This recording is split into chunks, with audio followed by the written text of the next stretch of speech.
दोस्तों आप सभी का बहुत बहुत स्वागत है हमारे चैनल में। इस वीडियो के अंदर अभी हम लोग लूसेंट सामान्य ज्ञान इससे रिलेटेड जो है इम्पोर्टेंट 40+ क्वेश्चन जो है इस वीडियो में देखने वाले हैं। तो दोस्तों आप इस वीडियो को बहुत ध्यान से लास्ट तक देखिए और चैनल पर नया है तो चैनल को सब्सक्राइब कर बेल आइकन यानी जो घंटी का निशान है उसे ऑन करके ऑल नोटिफिकेशन पर क्लिक कर दें, ताकि जब भी मैं कोई न्यू वीडियो अपलोड करूँ उसका नोटिफिकेशन जो है आपको टाइम टू टाइम मिल सके।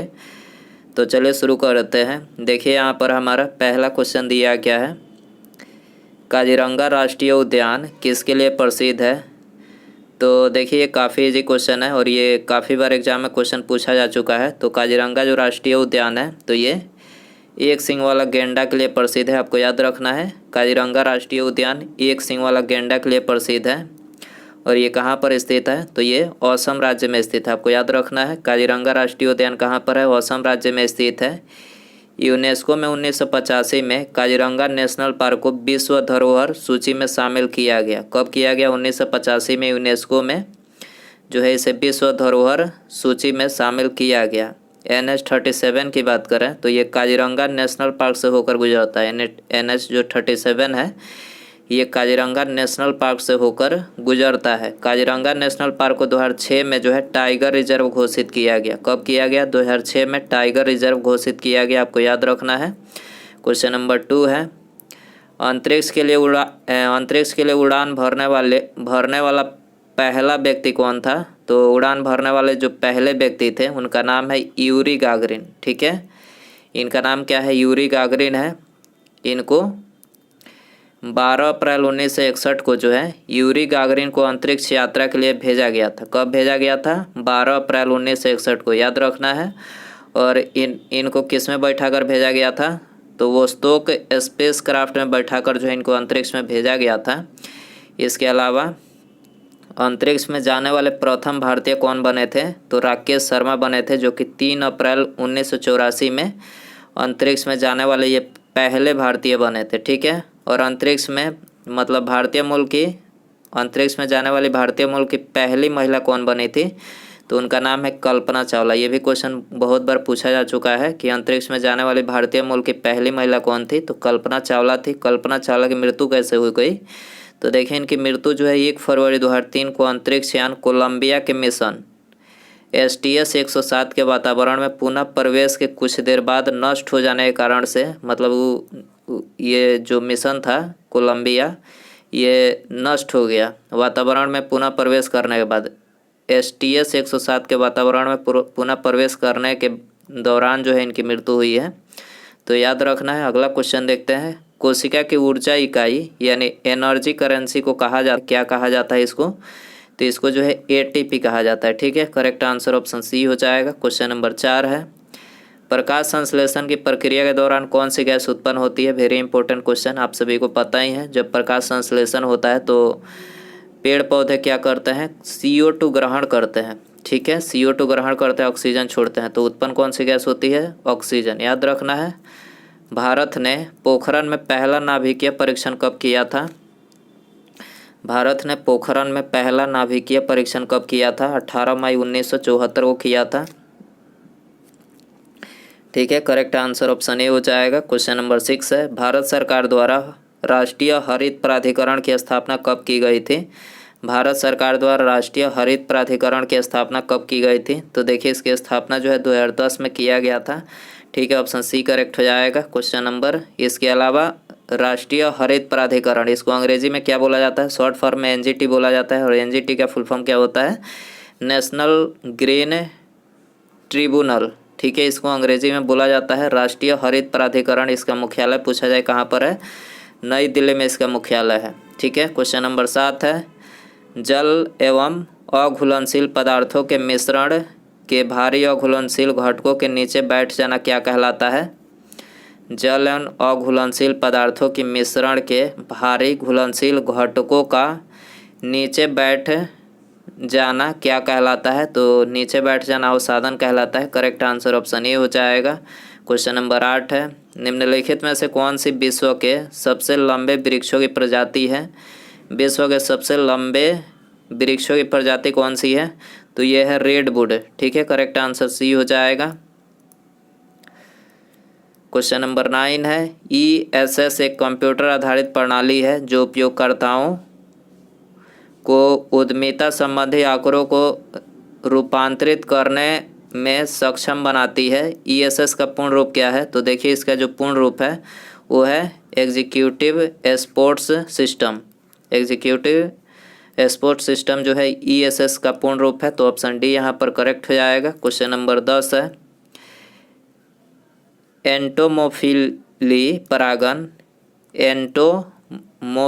परागन इनमें से किसकी मदद से होता है? तो ये जो होता है कीट की मदद से। ठीक है, करेक्ट आंसर ऑप्शन ए हो जाएगा। क्वेश्चन नंबर 11 है प्रकृति में पाए जाने वाले धातु यौगिक को क्या कहा जाता है? प्रकृति में पाए जाने वाले धातु यौगिक को क्या कहा जाता है? तो देखिए इसको जो है खनिज कहा जाता है। करेक्ट आंसर ऑप्शन ए हो जाएगा। झेलम का युद्ध किसने जीता? झेलम का युद्ध किसने जीता? सिकंदर ने जीता। करेक्ट आंसर ऑप्शन सी हो जाएगा। झेलम की बात करें तो झेलम का युद्ध जो है इसको हाइडेस्पिज युद्ध के नाम से भी जाना जाता है। हाइडेस्पिज, ठीक है, याद रखना है, इस नाम से जाना जाता है। हाइडेस्पिज का युद्ध कब हुआ था? 326 BC में हुआ था। ठीक है, हाइडेस्पिज के युद्ध में सिकंदर ने राजा पोरस को पराजित किया था। सिकंदर के आक्रमण के समय भारत में 28 गणराज्य का जो है उल्लेख मिलता है। ठीक है, जिस टाइम पर सिकंदर आक्रमण किया था उस समय भारत में 28 गणराज्य का उल्लेख मिलता है। सिकंदर जो था ये भारत में 19 माह तक जो है निवास किया था। याद रखना है 19 माह तक। प्रधानमंत्री मुद्रा योजना की किशोर श्रेणी के संबंध में इनमें से कौन सा कथन सत्य है? मुद्रा योजना के संबंध में, किशोर श्रेणी के संबंध में आपको बताना है इनमें से कौन सा कथन सत्य है। तो देखिए यहाँ पर दूसरा कथन सत्य है। छोटे कारोबारियों को 50,000 से लेकर 5 लाख तक का ऋण जो है ये मतलब इस करेक्ट है। क्वेश्चन नंबर 14 है भारतीय संविधान के किस अनुच्छेद में सार्वभौमिक वयस्क मताधिकार का प्रावधान दिया गया है? सार्वभौमिक वयस्क मताधिकार किस में दिया गया है? तो ये दिया गया है ऑप्शन डी में, 326 में दिया गया है। डी आंसर हो जाएगा। भारत का नागरिक जो 18 वर्ष उम्र पूरा कर चुका हो और निर्वाचन आयोग द्वारा तैयार निर्वाचन मतदाता सूची में नाम अंकित हो तो उन्हें मतदान डालने का जो है अधिकार है। ठीक है, यदि 18 वर्ष भारत का नागरिक पूरा कर चुका है, यदि उसका नाम निर्वाचन मतदाता जो सूची होती है उसमें अंकित है तो मतदान करने के लिए एलिजिबल है। ठीक है, इसके अलावा मूल संविधान में मतदाता की जो आयु थी, न्यूनतम आयु कितना रखा गया था? 21 वर्ष रखा गया था। लेकिन 61वां संविधान संशोधन अधिनियम 1989 के द्वारा जो है उम्र न्यूनतम सीमा 21 वर्ष से घटाकर 18 वर्ष कर दिया गया। ठीक है, ये फैक्ट है।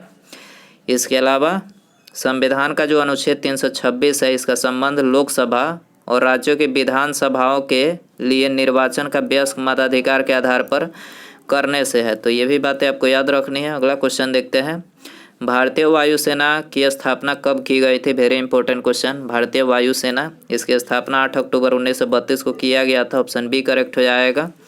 इसके अलावा यहाँ पर हमने महत्वपूर्ण संगठन, स्थापना वर्ष और मुख्यालय के नाम लिखे हैं। तो देखिए यहाँ पर पहला दिया गया असम राइफल। तो असम राइफल की स्थापना जो है 1935 में की गई थी, मुख्यालय शिलांग में है। केंद्रीय रिजर्व पुलिस बल CRPF की बात करें तो देखिए इसकी स्थापना 1939 में, मुख्यालय नई दिल्ली में है। होम गार्ड की बात करें तो 1946 में इसकी स्थापना की गई थी और आप सभी को पता ही है कि इसका मुख्यालय जो है विभिन्न राज्यों में है। NCC की बात करें तो इसकी स्थापना 1948 में, मुख्यालय नई दिल्ली में है। ITBP की बात करें तो 1962 में इसकी स्थापना की गई थी, मुख्यालय नई दिल्ली में है। BSF 1965 में, इसका भी मुख्यालय नई दिल्ली में। NSG 1986 में स्थापना, इसका भी मुख्यालय नई दिल्ली में। RAF 1992 में इसकी स्थापना की गई थी, ये भी नई दिल्ली में इसका मुख्यालय है। ठीक है, अगला क्वेश्चन देखते हैं। डैश भारत का एकमात्र राज्य है जहां संगाई हिरण पाए जाते हैं। संगाई हिरण कहाँ पाए जाते हैं? तो देखिए ये पाए जाते हैं मणिपुर में। ठीक है, तो ऑप्शन बी यहाँ पर करेक्ट हो जाएगा। भारत के प्रधानमंत्री द्वारा राष्ट्रीय कौशल विकास मिशन का शुभारंभ कब किया गया? वेरी इंपॉर्टेंट क्वेश्चन है। भारत के प्रधानमंत्री के द्वारा राष्ट्रीय कौशल विकास मिशन, इसका शुभारंभ जो है कब किया गया? 2015 में। ठीक है, 2015 में किया गया। करेक्ट आंसर ऑप्शन सी हो जाएगा।